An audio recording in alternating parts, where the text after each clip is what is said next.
Welcome to the glacier. It is a mysterious place just out of humanity's grasp, just a little bit further than people with their lights and their fire can reach. That is not, of course, to say it is uninhabited, nor is it to say that no one ever ventures into the glacier.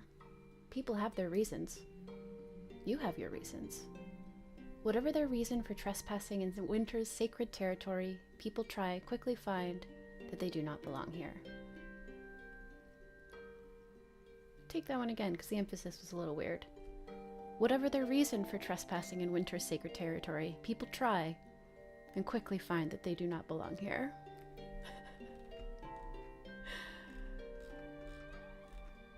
Welcome to December's solo game livestream. I have created a little mix of royalty-free music from the Free Music Archive that has like cold words in the title. And it's probably going to be a lot of different genres and things, and we'll see. I'm excited. This is Folio, a live stream about solo games. I'm your host, Seda. I released an EP today. Should I say that right up front? It's a little under 10 minutes. It's 3 sad songs. 2 of them are new. One of them I think of as new, but actually I wrote in 2017, which was several years ago. It's out it's on Bandcamp. It's filtering out to streaming. It's called It's Really Only. The band name released under is People You Meet Outside of Bars. Go check it out. It's good. It's sad. Happy New Year. So for this stream, I had paid patrons on the Patreon vote on which quest I'm going to do, because this game comes with sort of 4 different starting off points. You can see I've got my grid of cards arranged. These are supposed to be face up. Somewhere in here is my goal, and the rest of them are mysteries that we will uncover. And the quest that was voted on for me to do is the Mountain Knight. You heard the tale of the Mountain Knight from an esteemed researcher in your field, someone everyone looks up to, yourself included. It was first mentioned in passing in one of their papers, but they brought it up again over a professional lunch. You see, right now, people come in mostly the same size. There are minor differences, surely, a matter of a foot here or some inches there, but by and large, people have a very narrow range of sizes. But a long time ago, people came in many, many different sizes than they do now. People were very small, only the size of a cat, or smaller, and people were enormous. How enormous? The size of a mountain knight. A long time ago, in this mysterious age, people were philosophers and poets and scientists. They studied the sky and every other place they could find the omens and signs. The Mountain Knight, a person the size of, well, a mountain, was just such a philosopher. They used their closeness to the sky to study the movement of the stars and were well regarded not only as a knight of great courage and valor, but also as an astronomer and poet. I love that the titular Mountain Knight is a philosopher. That's really beautiful. One day, the Mountain Knight was sitting on the hillside, watching the sky and composing some verses to share with their friends when next they met, when the connections between the words in their poem and the stars in the sky suddenly became clear to them in a moment of sublime inspiration. Such inspiration, and no one to share it with. They stood to hurry to the city and tell their friends about their latest work, but the inspiration kept going. Like a stone thrown across an icy pond, the thoughts of the Mountain Knight just kept going, unable to stop until they reached the other side. They waited until nightfall so that they could observe the stars and make sure they were completely certain. But once the stars were out, there was no avoiding it. The Mountain Knight saw catastrophe in the movements of the spheres as they sat in the snowy hillside. A great meteor glowed in the distance, threatening to crash into the planet and cause unimaginable pain and suffering. Maybe not to the people of that age, but to people of some far-flung future age, this meteor might even spell complete doom. Despondent, the Mountain Knight sat on the hillside, trying to think of something they could do to protect the people of that future, people who they had never met. They thought, and they still couldn't come up with anything. Fine, the Mountain Knight set out into the lonely night, gripping their enormous hill-cleaving sword. Fine. Come then, meteor. I will be waiting right here when you do. And it is said that the Mountain Knight waited on that hill so long they turned to stone and became just a mountain. But, it is said, they are still watching the place where the meteor might fall. said they're still watching the place where the meteor will fall. This might just be the era threatened by that meteor, according to legends. Whether or not the Mountain Knight can be roused may make the difference between peace and devastation for our world. Even if they cannot be roused, perhaps their stone gaze will provide a clue as to what we can do to avoid disaster. So you set into the glacier to seek them out. So that's my quest. Gonna go find the Mountain Knight, who is now a mountain, figure out what's going on with this glacier. I think that I've got everything set up so we can kind of just keep going. I've got my like warmth counters. Every round you lose 1 warmth, and if you reach 0 warmth, you pass out and need to be rescued. I need to find the thing I came to the glacier for, which is the Jack of Clubs, which is in here somewhere, if I've done it right, and if I haven't, oops. Will be a fruitless quest. What a tragedy. So gotta find the Jack of Clubs and also just explore this untouched and mysterious place, as the book puts it, which is really lovely. So I think the way that this goes, this is my little character marker. You see this little owl ring? This is me. Every round, you move your marker, turn it face up, and do the thing. It's not complicated. Sometimes things are so simple that when I try to explain them, it like feels complicated because I'm like, surely I can't just say move, flip a card, and move there and do the thing, but I can. So start with 8 warmth. I'm going to assume I don't lose a warmth on my first round. Maybe I do. It says every round before you move. But then, let's just start with the 8.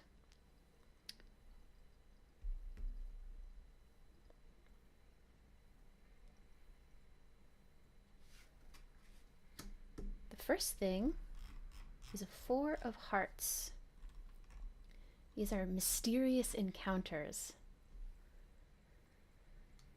The 4 of hearts is a familiar apparition. You look down at your boots to see that yours are not the only footprints in the snow here. The wind carries the sound of a familiar voice calling to you, even as it lashes against your cheeks. With snowflakes in your eyes, you can almost see someone beckoning to you from just up ahead, but whenever you reach them, they're just a little further away. Roll one of your dice. If the number is a 1 or 2, lose 1 warmth. Ooh, I had dice. Where did they go?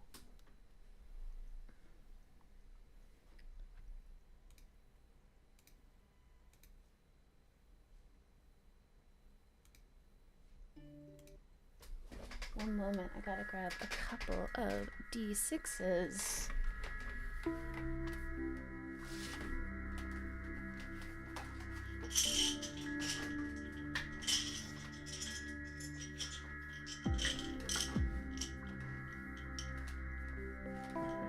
While I'm standing, got my Frozen shirt on, seemed thematically appropriate. So, a familiar voice. Whatever. So I guess I don't find out who they are. I wonder, okay. So I haven't thought a lot about who I am and why I'm doing this.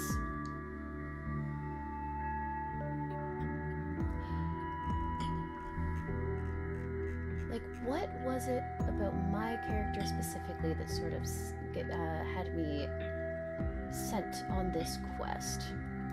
There are these legends.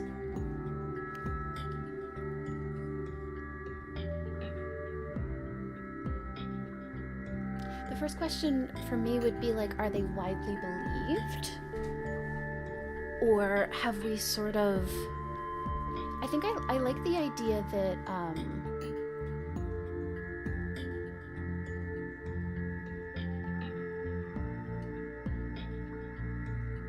I tripped out because I always do.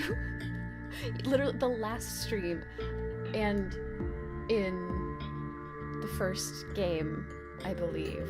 I did the like, they're real, but everybody thinks that they're metaphorical. So I don't want to do exactly that. So I think I'll just do kind of a straightforward, yes, this is, this legend is believed. The idea of this meteor, rather, like, the idea that there could be a big disaster is widely accepted, and the idea that this knight saw this could be accepted. I think the thing that is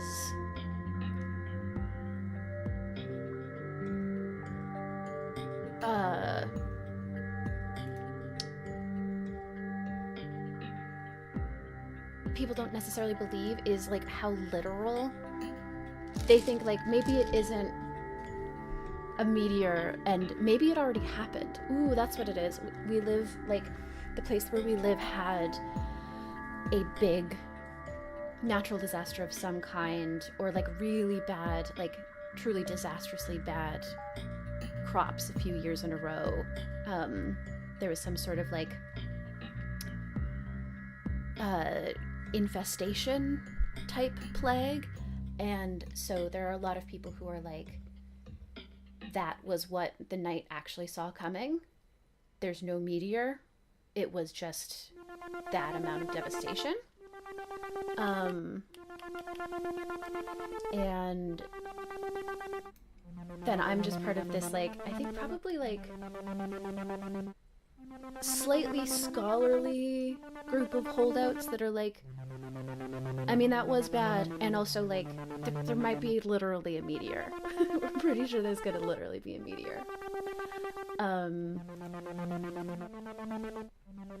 I think the idea, I'm so drawn, the idea that the knight was a philosopher and a poet is so wonderful. So I think that's probably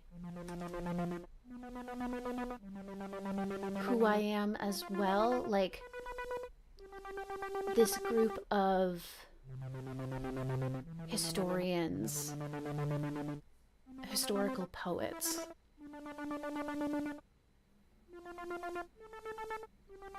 I'm thinking of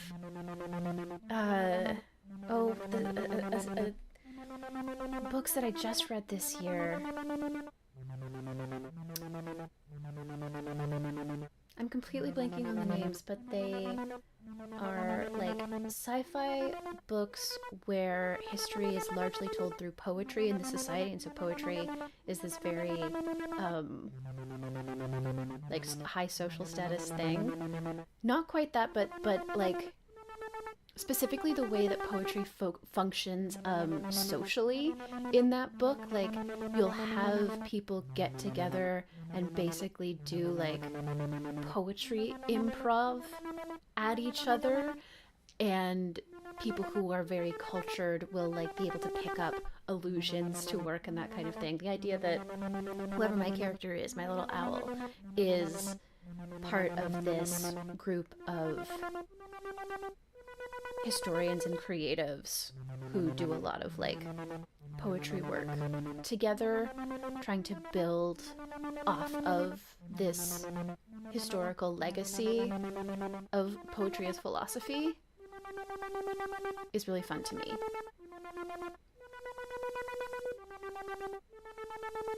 And I wonder, I think the thing that's most fun to me is the idea that I've been sent out on this quest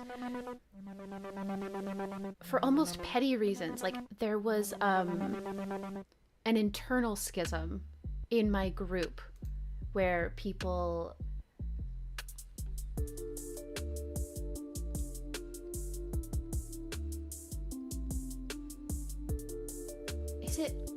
I'm not sure if they start to say like, well, maybe we're wrong, 'cause I like the idea, I want it to be even pettier.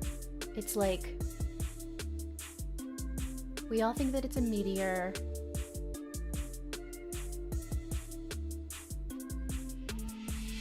But there's like a splinter faction of the group that is starting to be like, but actually the knight died.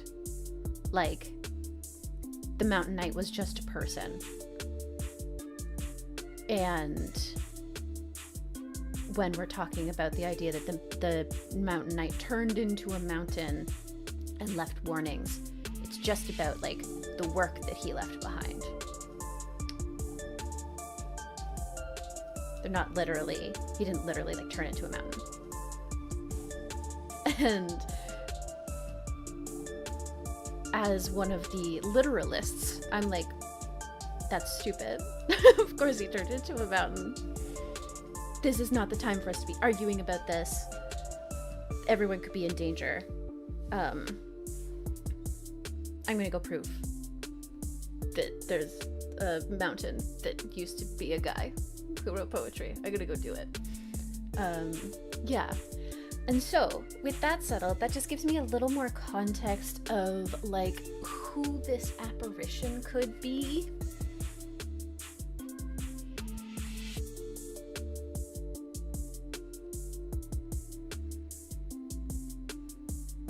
Because I think, like, the idea that it isn't even somebody who I know personally, it's a familiar voice because this is a poet who I like studied. I did a thesis on this poet's work, and I know their voice because they lived like I have like old, almost like vinyls of them reading their own work, and so I see these footprints and I hear this voice, which I've never heard this clearly before. I've only heard it through like the scratching of the vinyl, and I almost see them, but they're never quite there.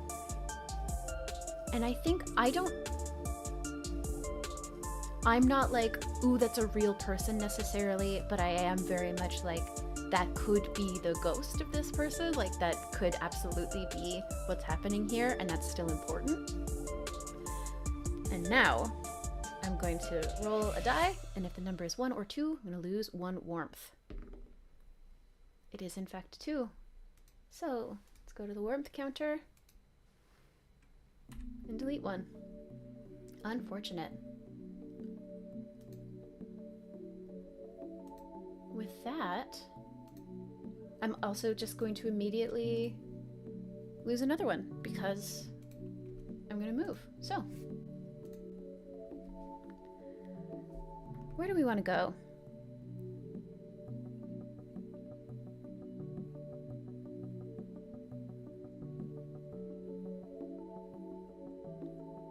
I think up.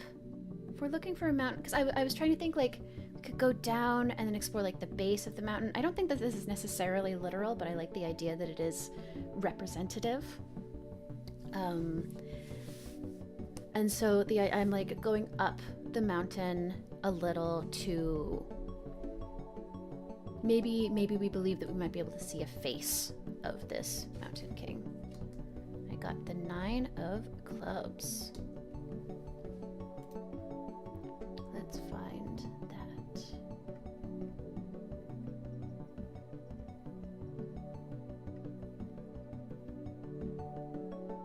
So clubs are wonderful vistas. Fantastic. So the 9 of clubs, magnificent forest. The choice is somewhat taken away from me. Okay, you descend down from a ridge to see that the glacier has given way to a thick evergreen forest. Even from here, you can smell their needles and see the soft way they sway in the wind under fluffy blankets of fallen snow.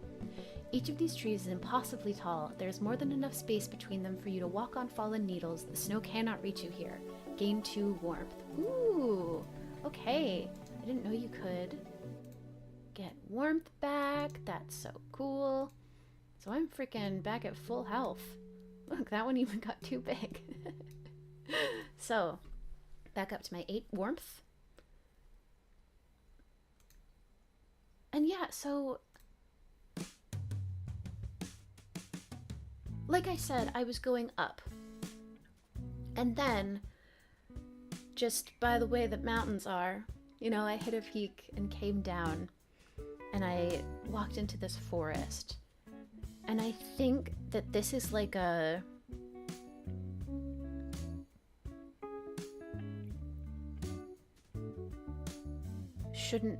this doesn't feel like it should be possible. I think part of the legend of like the mountain knight having turned into a mountain carries this thing of life not being sustainable here, right? Even the very hardy kind. And maybe even specifically the idea that, you know, I talked about there having been infestations that we were dealing with in crops. Maybe this type of tree, this type of evergreen was also essentially just wiped out. Either like by a combination of whatever this infestation of insects or whatever was eating it, and also just like it was such effective fuel for them that we had to destroy a bunch of the trees to be like, I mean, they are just breeding here and then eating all of our food and we're all gonna die. So I haven't like seen trees like this. Maybe the idea, so one of the things it says is like these trees are impossibly tall. And I think that is true. Like these are supernaturally tall trees, but also maybe I'm young and this infestation, this crop destroying disaster happened long enough ago that the trees that have been planted are like starting to grow back, but I'm young, and so like I don't even really remember trees being this tall.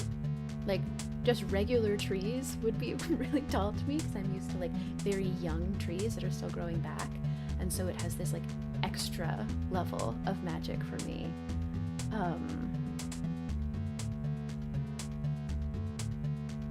And that's great. And I think it's kind of a like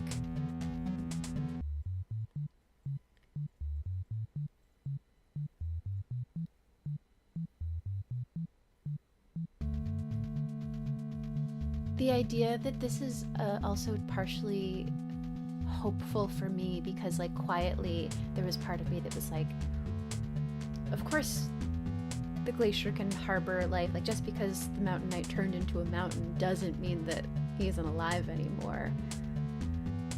Like life comes in a lot of forms, and he could still be in there.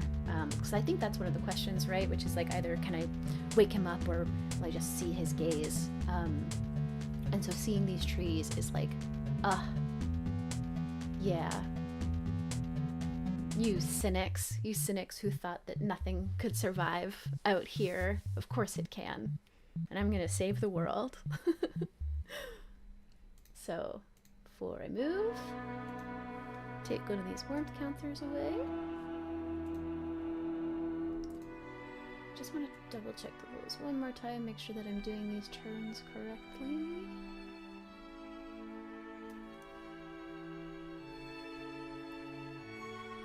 Yes, okay. So, has to be a card that's next to me, so this one. The King of Spades. I'm using Star Wars cards, as is often the case. These aren't Rebels cards. These are, as you can see on the back, Star Wars classics. So these are all stills from the first 3 movies that were released. And this one in particular is Luke doing a one-armed handstand with Yoda just standing on his foot from episode 5 from Empire Strikes Back. And it's very funny. Excuse me. I don't know why I just glossed over the other cards that I've turned up. I wasn't like, oh, my friend Han Solo is here or whatever. But my beautiful biological son, Luke Skywalker, appeared, being silly, and I had to think about it. So spades. Ooh, spades are dangers of the glacier. So this is the King of Spades, which is the Ice Dragon. Okay. A roar shakes the snow loose from the nearby trees, and there is a gust of wind as the ice dragon descends into the forest in front of you. I'm in the forest. It is easily 6 times your size, with translucent glittering wings and majestic silver blue feathers. More important at this moment is a long, elegant face with snapping jaws full of icicle-sharp teeth. You brace for impact, grab your weapon, and remind yourself you don't need to slay the dragon, you just need one of these feathers. Roll your dice. If you roll over 10, you succeed, or spend 1 warmth. So, this is one of the other quests. I'm not sure. I don't think I was supposed to take them out. I think that you're allowed to just run into the other quest markers, which I think is great. If I were looking for the ice dragon, I'd be done. I think I am gonna try once to get one of these feathers. So, I'm in this forest. This ice dragon appears. I'm gonna just take a look at the ice dragon lore to remind myself, like, what this quest would be for.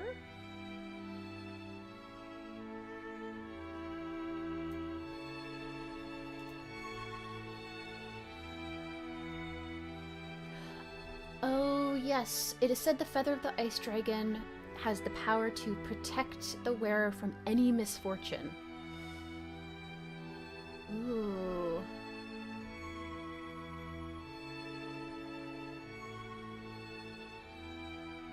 I think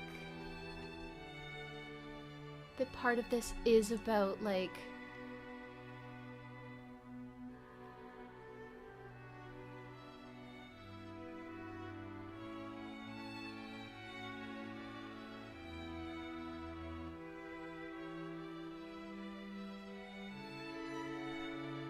the surprise of fairy tales and that kind of thing, just being like, oh, it's all here. All of the magic in the world is here.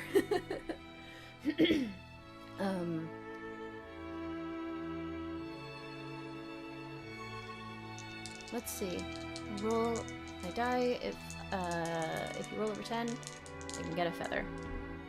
It's a 6. Nope.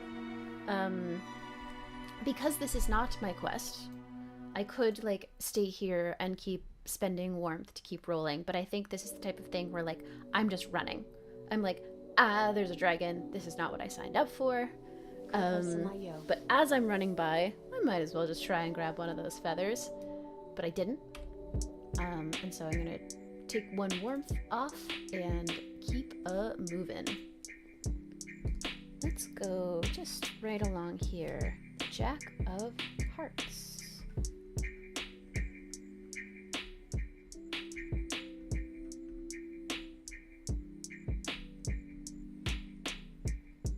So hearts are mysterious encounters. The Jack of Hearts. Friendly creatures.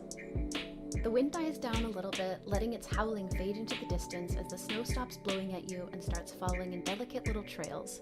You find a boulder to sit on and take advantage of the moment to rest. As you do, a little furry face appears from out the snow, then another and then another. Soon almost a half-dozen little white foxes are watching you, approaching cautiously. When you do not get up at their approach, they return to their business, playing around in the snow while you watch and take a much-needed break. Gain 1 warmth. Cool. So I'm sitting pretty at 1, 2, 3, 4, 5, 6, 7 warmth. I'm recuperating. I love these little foxes.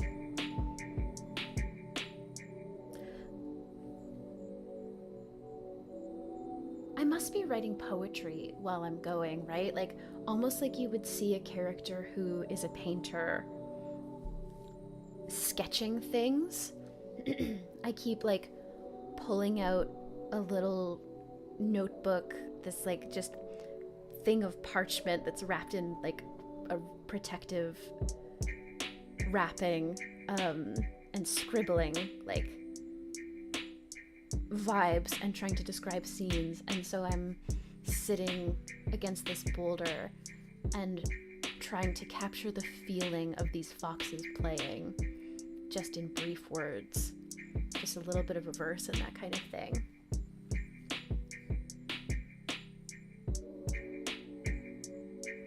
And I think that's it. And it's just, it is... Like, I'm feeling good about the journey generally, but I think probably running into a dragon is pretty scary. I think that's fair. And so there was probably a moment of like, ooh, am I in over my head? And so the reminder of like, things can also just be good and fun, I think is nice.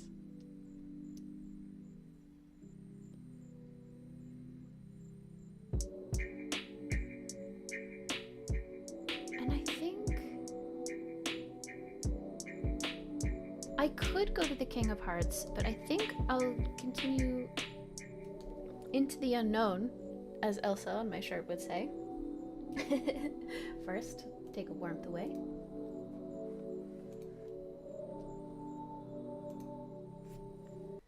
Flip this card. The 8 of Clubs. Again, my son Luke is on here holding a lightsaber and looking very scared. Don't be scared, Luke. You're special, important to me and to the narrative. Such as being a Jedi. I've been reading the original Thrawn trilogy, so I'm like extra full of Luke Skywalker feelings. So yes, clubs are yet again wonderful vistas. 8 of Clubs is a wind-swept grove. Standing proudly out of the featureless snow, you find a stand of ancient, delicate trees. They all bend in the same direction, and all of their boughs trail the same way the wind was blowing when they froze. Sheets of ice trail dynamically from their posed limbs, catching the light like a pale silver fire as just for a second, the clouds part and the sun can be seen. Gain 1 warmth. Cool.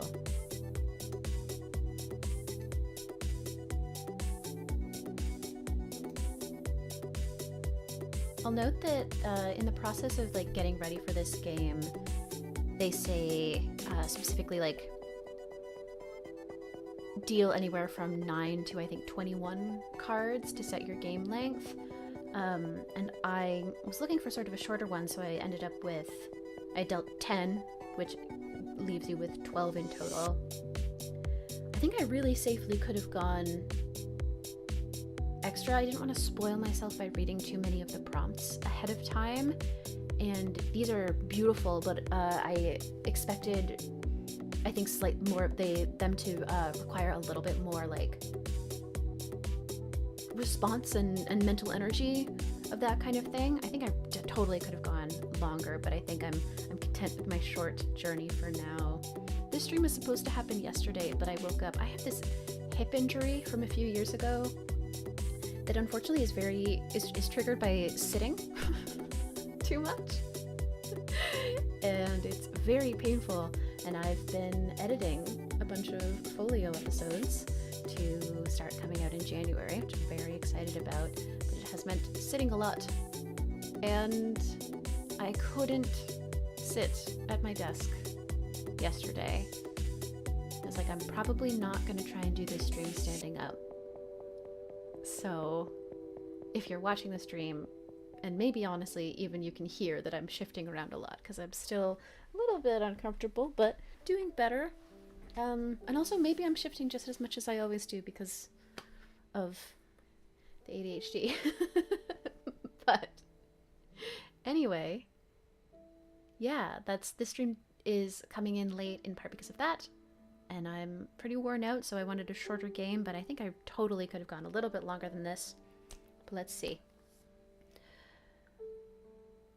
One detail.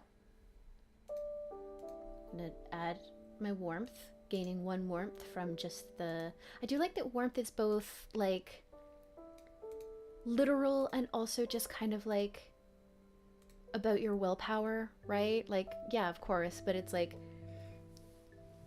seeing beautiful things on your journey gives you some of that willpower to keep going back. I think that's really fantastic. And I think I'm looking at these like trees that are frozen.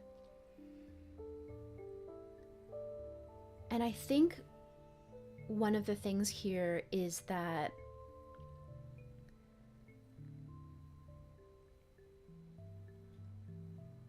I've seen this before. Not literally, but this is something that poets of the Mountain Knights era wrote about happening. Or maybe it's poets slightly before the Mountain Knights era actually wrote about, like, seeing this happen. And then in the Mountain Knights era, this was like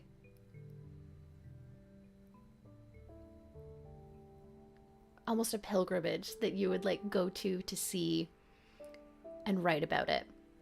And it's like, because so many people have written poems about this specific site, it's very much like it's both a rite of passage and also like a little bit of a Rorschach test. Like, it is a known thing that is like something you write, whatever you wrote about the windswept grove is about yourself. That's true of most poetry, but this in particular is like whatever you write about what you see, the way that you see this is about you. And so I have to stop and I have to write something about probably focus on this sun coming out, right? Like this fantastic moment.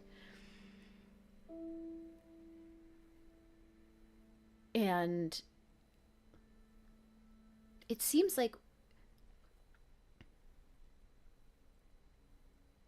maybe this rite of passage has really fallen out of favor because it's just seen as dangerous. Like, it's dangerous to come all the way here. You can get attacked by dragons. But it means that, like, I'm the first person in a while to, like, do this. And I'm immediately thinking, like, oh, I gotta get the club out here. I gotta bring the crew here. We can do it. And I think, as is sort of like the tradition of it, I write the poem, and then I close that page, and I'm like, I have to read this later. If I read this in 1 year, I will get a better understanding of myself, but I'm too close to it to see it now. I need the time and the space. So I write it. Maybe I even fold the paper over so that I can't accidentally read it when I'm looking back through the book. And I move on. Let's take a warmth away.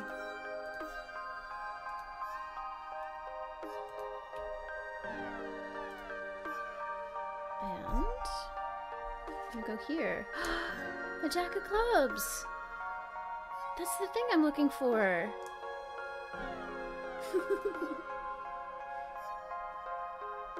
Jack of Clubs. You see a great hill, or perhaps a low mountain, through the blowing snow. As you grow closer, its form grows clearer. You can see a folded leg, a resting arm, and even faintly, a hand large enough that it could pick you up and cradle you. There's a head turned towards the horizon too. Roll one of your dice and lose that much warmth as you climb the lonely mountain.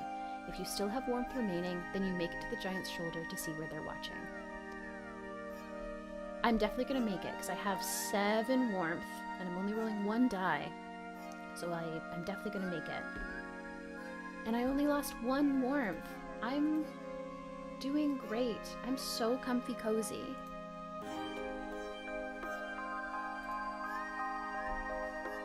Yeah, I climb all the way up to see where they're watching. So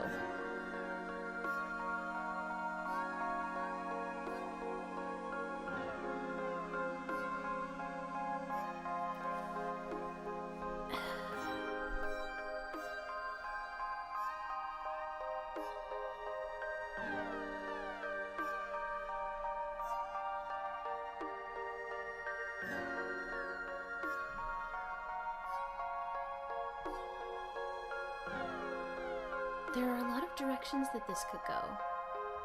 Of course, there's like looking right at the village.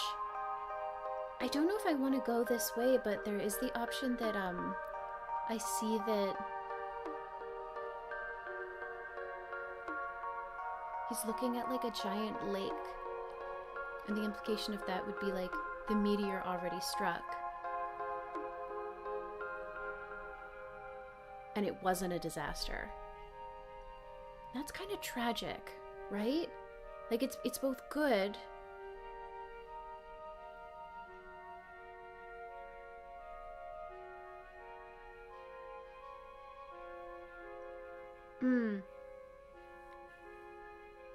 it's I'm gonna go with something like that, but it is like, it isn't that the knight was wrong.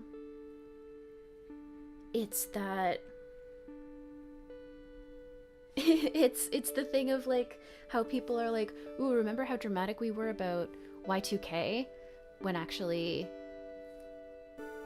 it was fine. And then it's like, well no, I mean it was fine in part because it was a real threat, but people did a lot of work to make sure that it didn't cause the disaster. So the knight like didn't live to see their warnings do anything. They just were like being vigilant, and they stayed here and they turned into this mountain and people didn't believe them, and then people did. Things changed.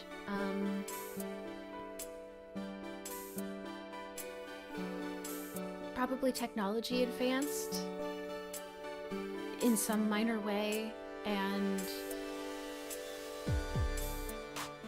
someone was able to take measurements that corroborated what the Mountain Knight said, and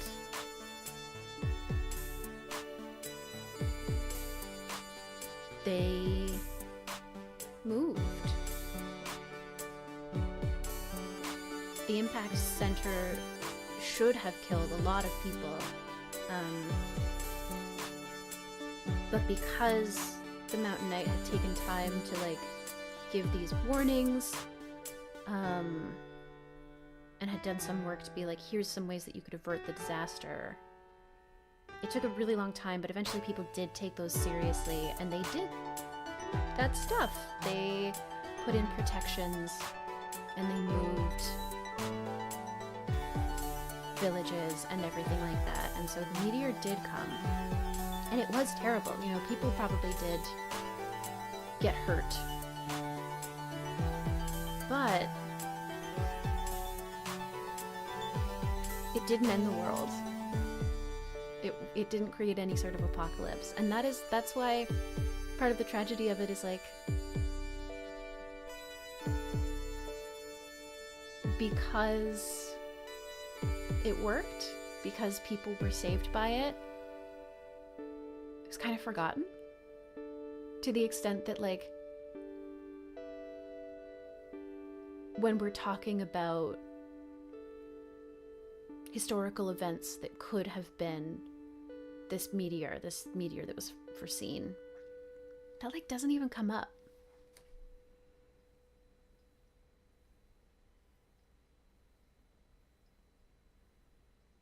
And we've been like living in fear of this thing, and it's sort of a sad moment of being like, oh, we were right that it was real, and we missed it. We completely missed it. It's just a lake now. This impact crater filled in, and it's just part of the environment. We survived it already.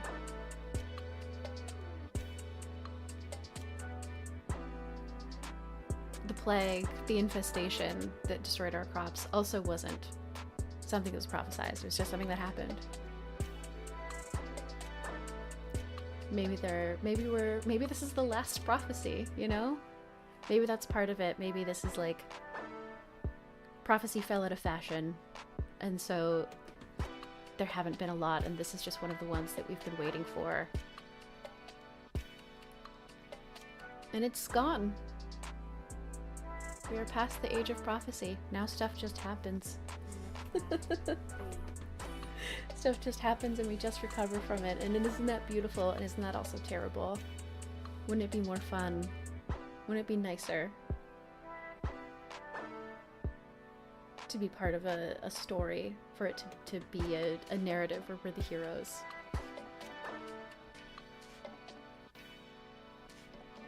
But it isn't. It's just life. It's just existence.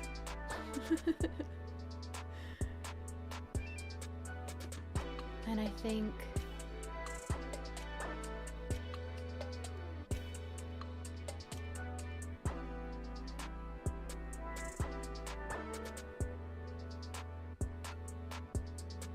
from there, we keep going for a little while.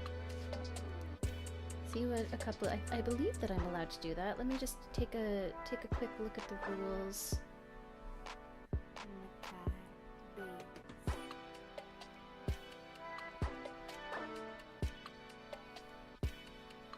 Yeah. Find the thing and then return. So I think, am I allowed to?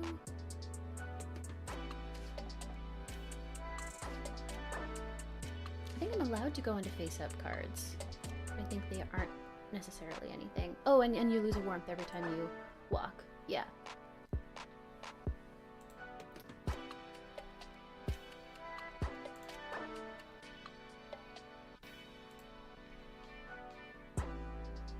I think I'm gonna go up to the King of Hearts. I know what it is because I glanced at it earlier and I just think it's nice.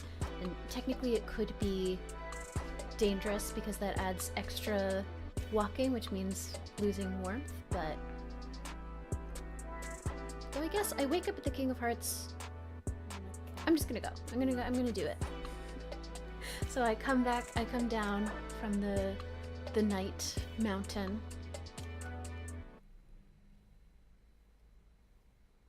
Actually, no, sorry, maybe I can't walk on there, because the first line of it is you wake up there. So I think disaster has to befall you to go there. So perhaps we will end up at the King of Hearts. But for now,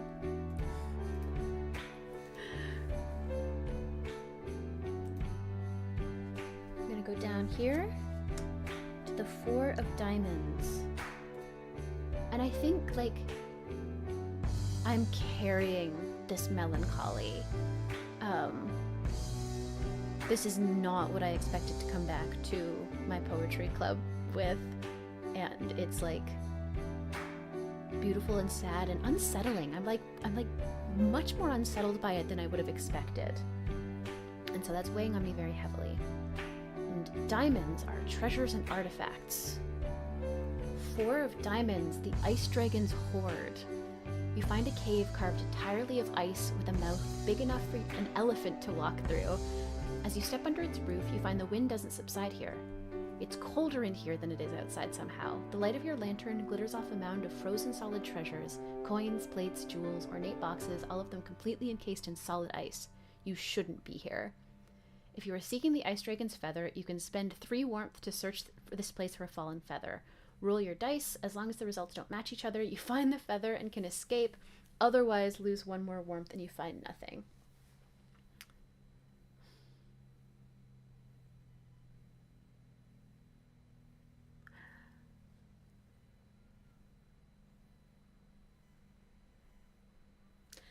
Trying to decide if I want to take a look anyway. Like, I did try to grab a feather as I ran by the dragon, but I think genuinely my experience with the ice dragon, like, or sorry, the mountain knight,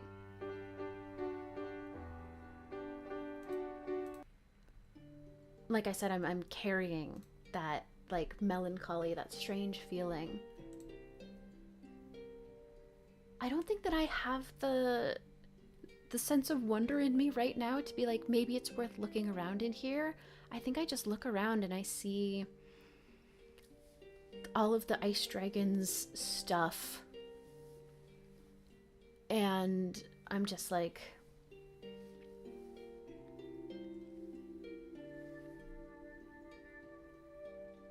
Well, here are a bunch of objects that maybe have no particular meaning. Maybe me, a day ago, would have been like, ooh, I should look for this feather and magic, and there will be other legends here. And I'm just right now in a place where I'm like, nope. There's nothing here, probably. These are just things that were taken from people.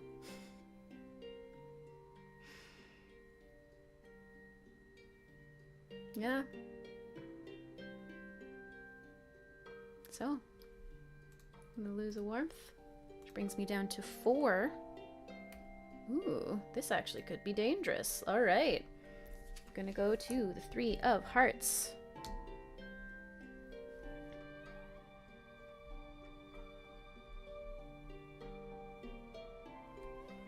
The 3 of hearts is Snow Maidens. At first they appear to be whirling eddies of windblown snow dancing in the cold. As you grow closer to them, however, you see 3 distinct shapes dancing in long white dresses and laughing freely. They share drinks from golden cups and playfully chase one another around in the snow. One of them notices you. She looks human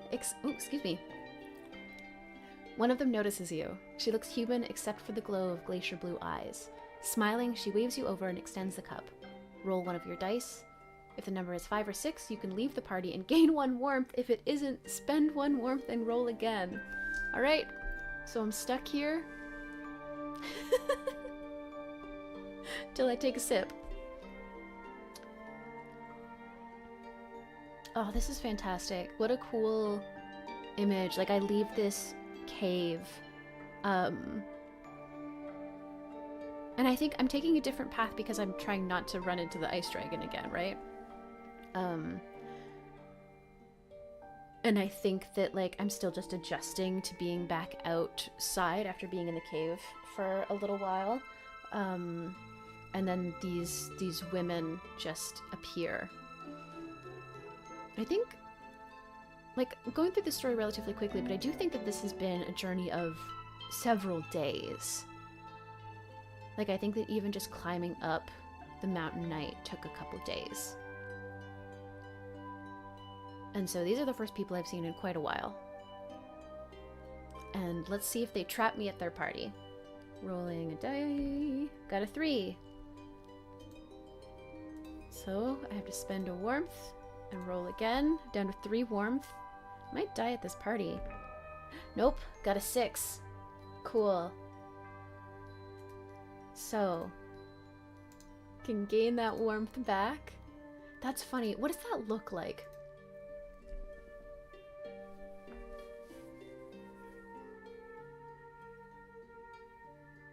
I guess it isn't. So it says, like, smile. She waves you over and extends the cup. Roll a die. If the number is 5 or 6, you can leave the party and gain 1 warmth. If it's not, spend 1 warmth and roll again. So maybe what it actually is like, it's that willpower thing of, like, the will to leave, right? Like, these are the first people I've seen in a while, and so the first time I think I should go, like, I should get home. Losing that 1 warmth was me being like, no. What is there to get back to? I have to just get back and assemble my poetry club and be like, hey, the thing we've been studying and debating about already happened. The age of prophecy passed us when we didn't even notice. No, that sucks. I'm gonna hang out with these snow maidens. And then, what happens that makes me decide, no, I'm ready to go back?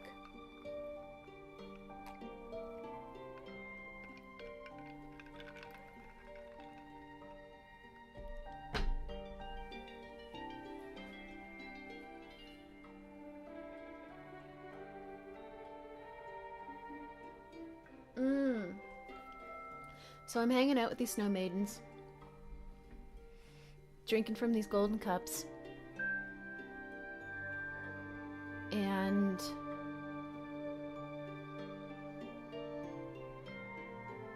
I pull out my notebook, like, maybe I should write something. What does it matter? And I'm just sitting there with it in my hands.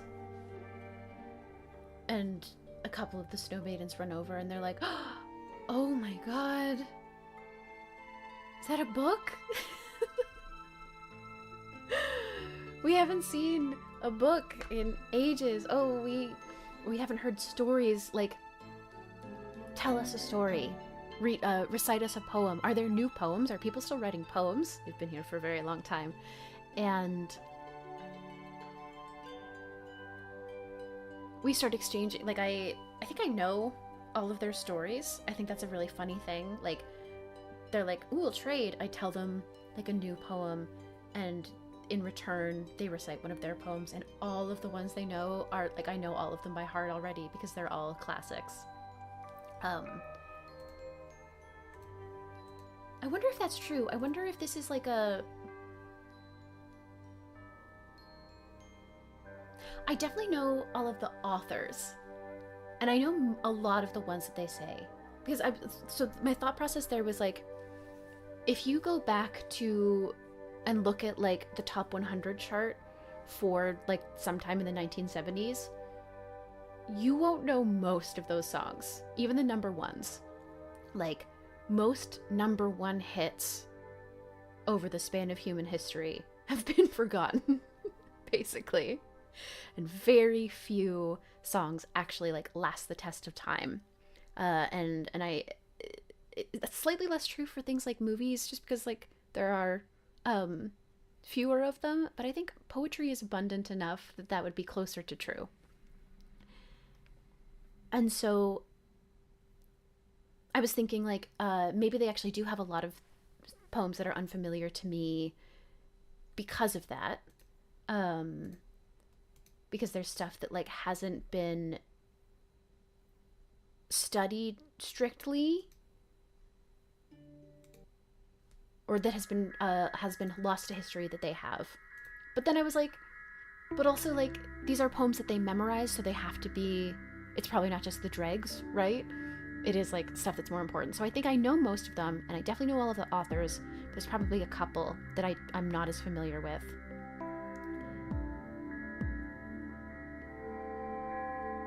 And part of what that reminds me is like,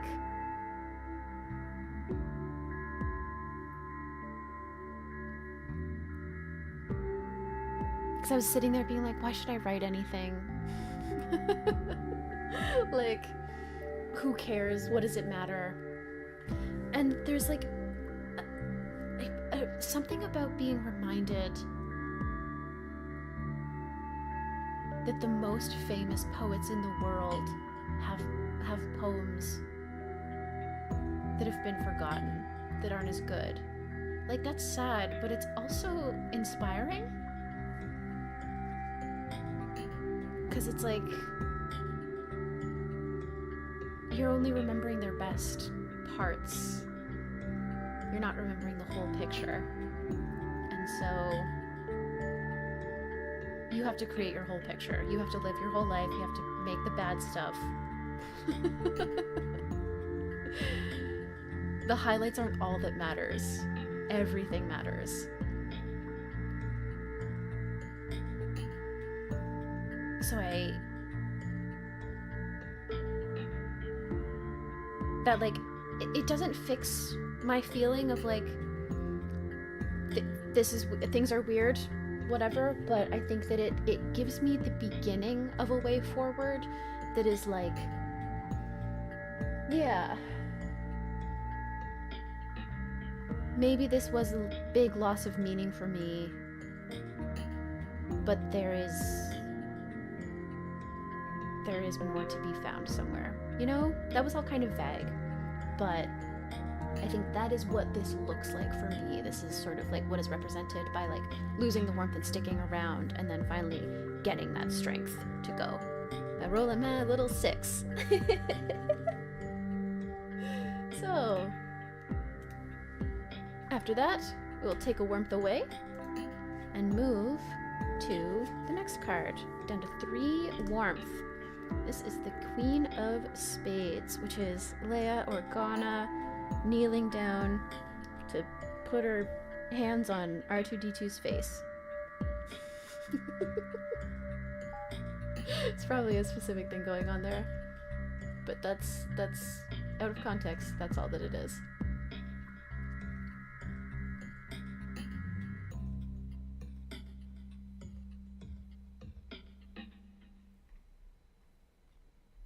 Okay. Queen of Spades. You duck into a narrow cavern to get out of the wind for a moment. You wipe your face and clear your eyes and shake the snow out of your scarf and your gloves.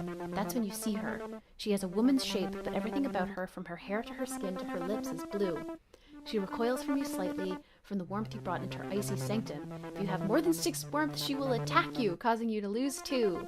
If the 6 of clubs is revealed, she will cause you to lose 3 warmth instead. The 6 of clubs has not been revealed. That's fascinating. Oh, I'm so curious what it is. The way that this game interacts, like the prompts interact with each other, is so clever. Like when you're setting it up, you're asked to pull specific cards out of the deck and then make a smaller deck to create your grid of things that you're going to explore and add specific cards back into them in specific ways. And that level of like precision allows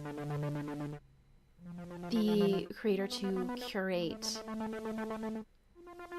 like a very interesting, like a narrative that can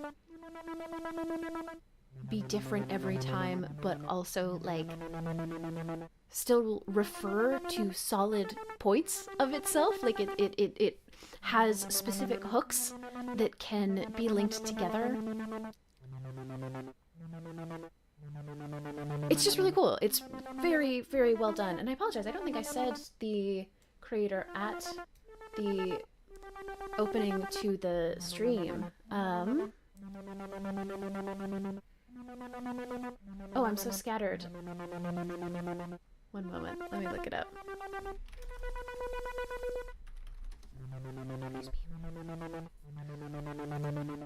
Peach Garden Games. Into the Glacier is by Peach Garden Games.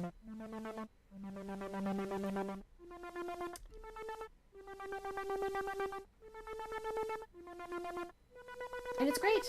What a beautifully, just elegantly designed system of narrative. That's really delightful. So, I have a decision to make. I have 2 cards that have not been turned face up. I have 3 warmth. I assume that I have to spend a warmth before I move, even if I'm moving onto a face-up card.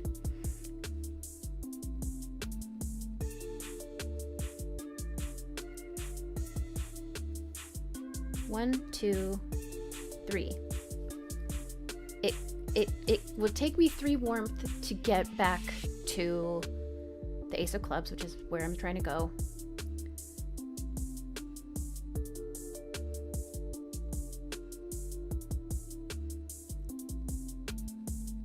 On the most direct path. Regardless, either way, that would bring me over 1 card. It would be, my next card is going to be a card that I haven't turned face up no matter what, and then I will do 1 card, which is a repeat, and 1. So in order to hit all of them, I would need 1, 2, 3, 4, 5 warmth. So depending on what I turn up, I guess I just have to choose.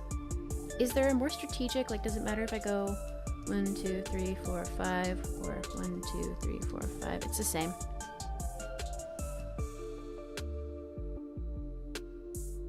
Okay.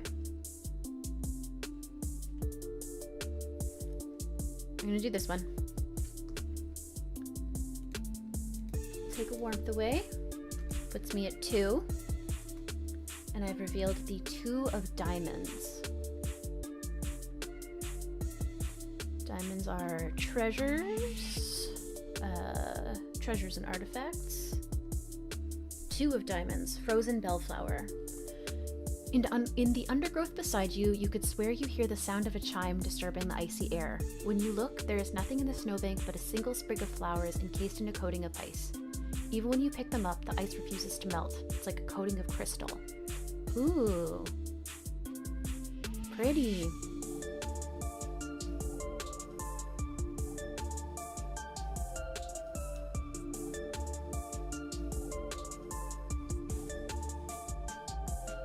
I wonder if this is the same sort of magical ice that covered the trees.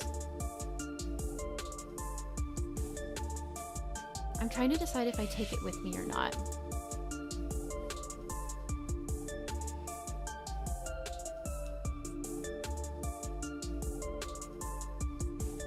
One thing that's possible is like bringing it with me is almost like, because I was so excited to bring everybody back out to those trees, right? But maybe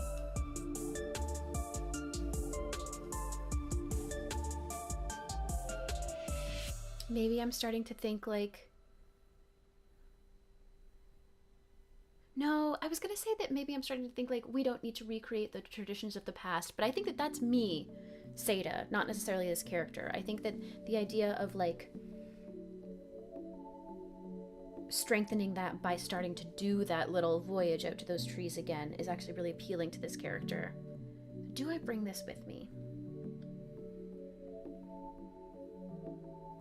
I think I do, but not for like a greater mission. Just as like a keepsake, basically. I tuck it into, like it's still cold. It's too cold to hold, and I don't want to put it in my backpack just in case. It seems like the ice is refusing to melt, but I'm worried that that will be temporary or something, so I just sort of tuck it on like the outside of my backpack, like clip it on and keep going. And ooh, take a warmth away, go down to 1 warmth as I move to the 4 of hearts, which was my first. Ooh, the first card, right, which was that familiar apparition.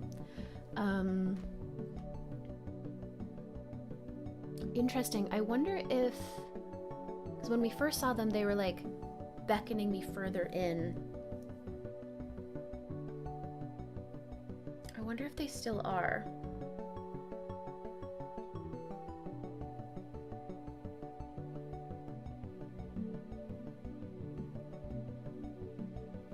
Or if they're like if this spirit is like always saying like come further into the glacier, or if it's always saying come further along your path, right?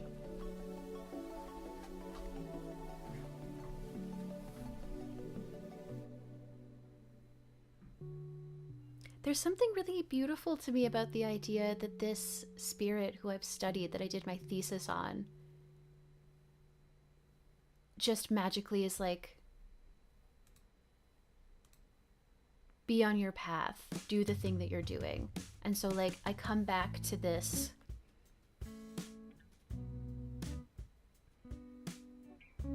place, the place where I entered, and I see those footsteps and I'm like, ugh, they're gonna try and drag me back into the glacier, but actually like she appears back in the way of home and is still like laughing and calling to me, and reciting some of the lines of her poetry. And now maybe she's saying like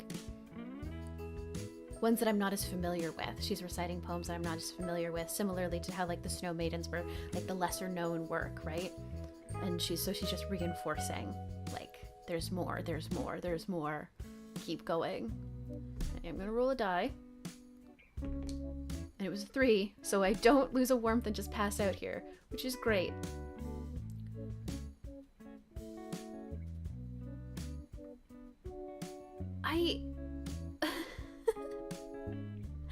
I probably should have done the Ace of Clubs first. I totally forgot.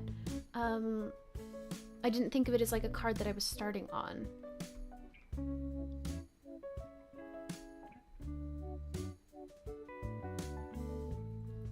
have to remove a warmth before I move.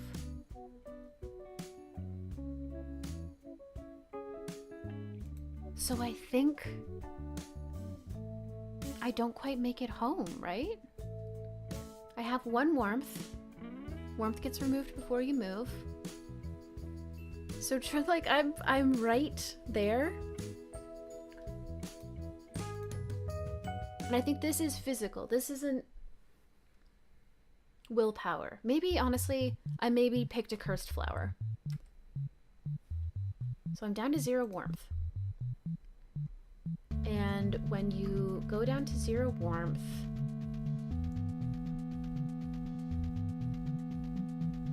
you move to the King of Hearts. So we ended up there anyway. That's great.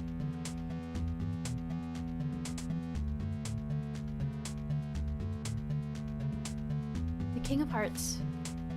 You wake up in a small cozy cottage in the woods. The air smells of mysterious spices, and you can see drying herbs hanging from the rafters above you. A dried petal falls and lands on the heavy down blanket someone has put on you. A kindly face smiles down at you from a nearby stool and tells you they found you out on the glacier. How are you feeling? Roll both your dice and gain that many warmth back as you sit and exchange stories with this gentle stranger. 7 warmth. Great.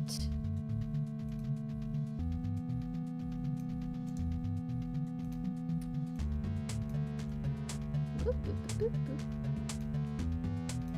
3, 4, 5, 6, 7. Cool, hanging out with this hermit.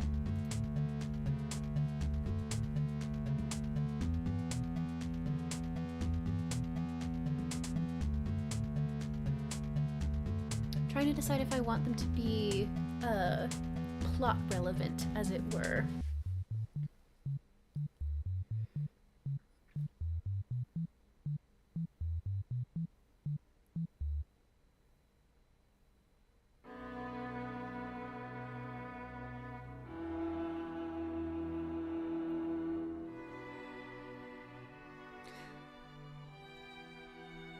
I think they're like, oh, you're a poet. You were here to see the trees then. And I like laugh and I'm like, well, no, not exactly. And explain. And they're like, oh, yeah. I miss when the poets came through here for the trees. I always saw them. They're a funny bunch. You know, they've always got stories to share. And their stories are always just that little bit more dramatic than other people's. And I like that. I don't have a lot of drama in my life. And I look around as at this person, they live in the middle of like very extreme conditions. Their life is very dramatic. And I'm like, yeah, okay. Sure. Maybe they mean interpersonal drama.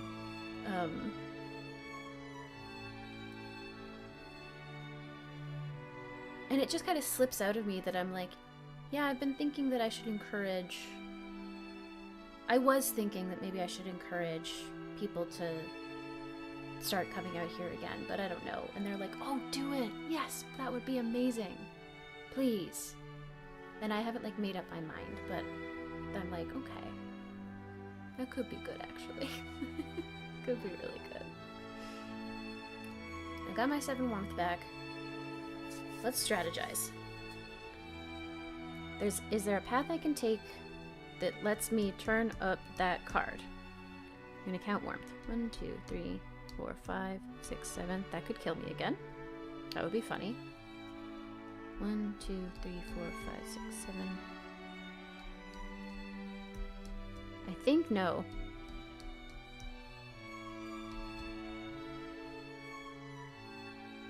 But there has to be a safest path, right? Yeah. So let's see how this goes. I leave the hermit's place. I lose a warmth, and I run into those foxes again.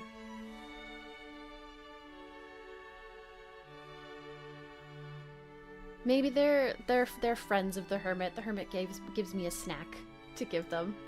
And when I run into the foxes, here's the hack. I gain a warmth.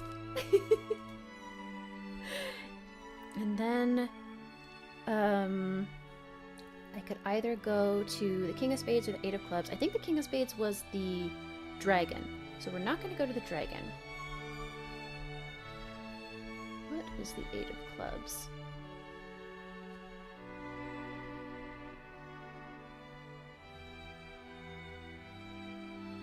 Perfect. Oh, this is going to be a beautiful journey back. So, take my warmth away from moving and end up in that windswept grove, the poet pilgrimage place.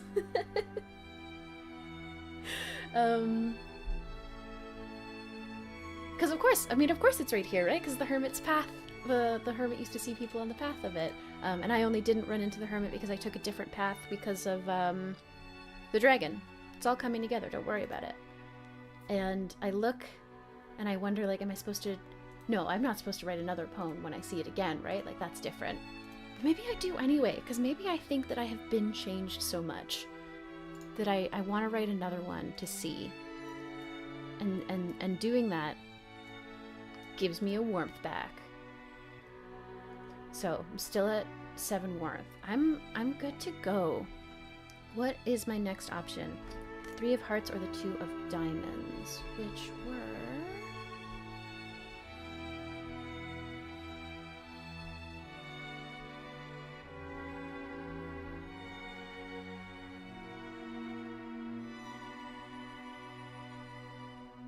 Ooh, right. The 3 of Hearts was the Snow Maidens. I don't really want to get trapped in that party again, so I'm going to go over to the 2 of Diamonds, which is where I see that flower.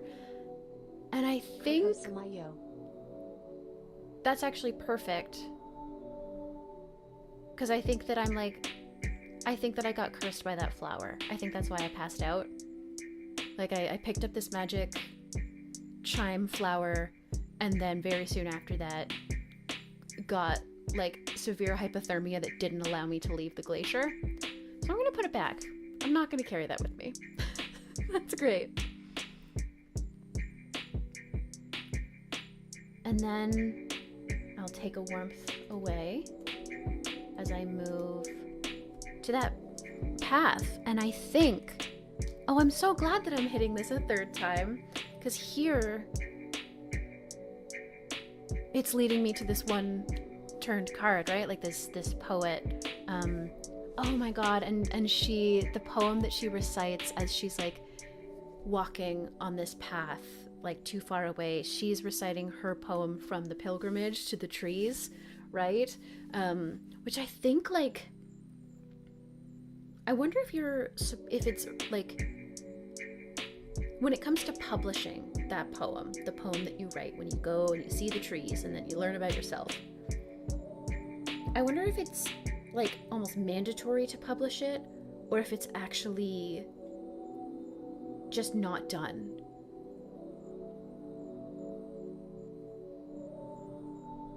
Maybe you're allowed to tell it to people. You can read it to people, or you can allow them to read it. But you're really not supposed to like make copies of it or widely disseminate it.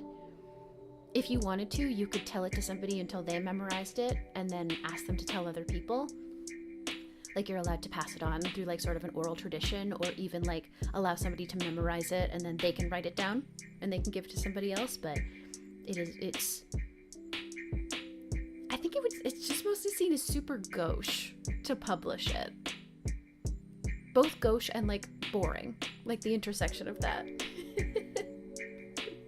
And so the poet never recorded this poem. I imagine that it's often like buried with or burned with the people when they die. And so I'm hearing this, and it's cool, and I've never heard it, and it's like this beautiful, like very personal honor to have that shared with me. And I'll take a warmth. Great, I'm down to 5. Don't even worry about it. As I go down to the 2 of Clubs is my final upturned card.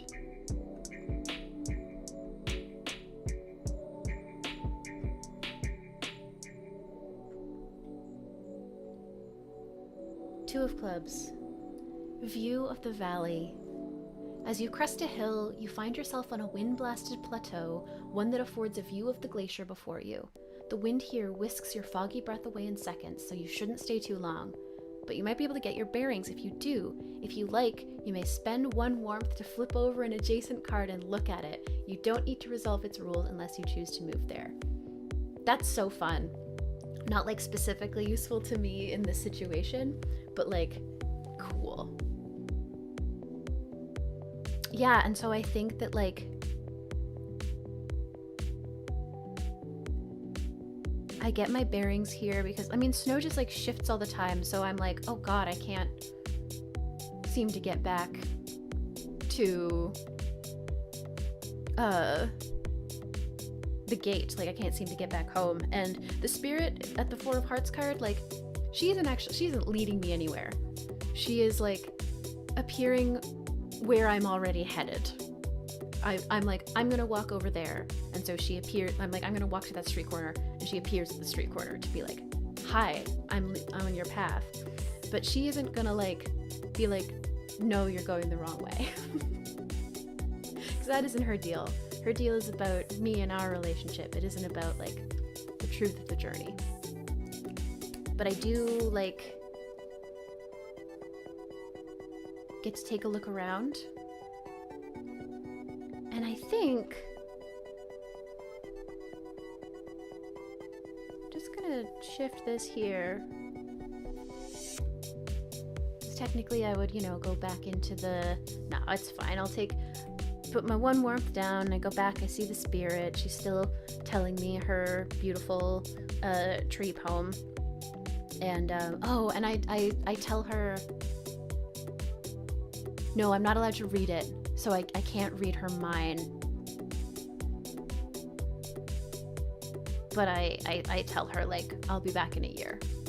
And I'll share mine with you. And I take 1 warmth, but I still got 3. I'm going great. And I get back to the Ace of Clubs, which, because I completely forgot to read it at the beginning, this is the last familiar place before you reach the glacier. A big gate made of ancient wood stands proud despite the dusting of snow on top. Behind you, there's a small village, and you can see the rooftops over the hill. In front of you is the glacier, a great icy wilderness.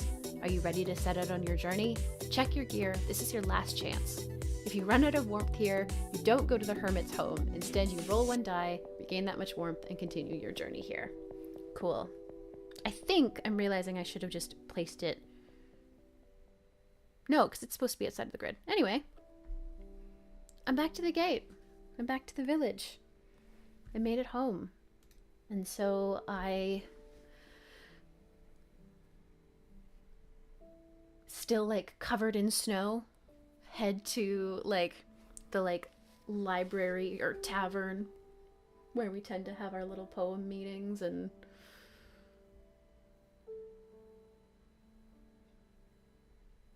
call a meeting to tell everybody what I found. And I think that's where we're gonna leave that character, figuring out what they're gonna say to everybody. This has been Into the Glacier by Peach Garden Games.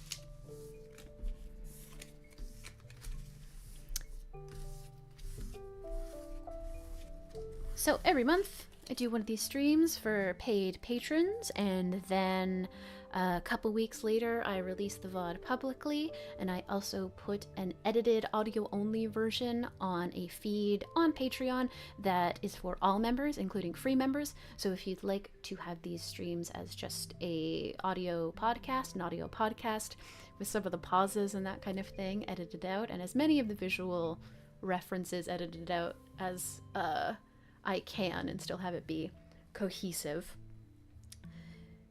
you can become a member on Patreon for free, and you'll have access to the bonus feed, which is where that goes. Or these VODs come out publicly usually 2 weeks-ish after, or about halfway into the next month. Seems to be the trend so far.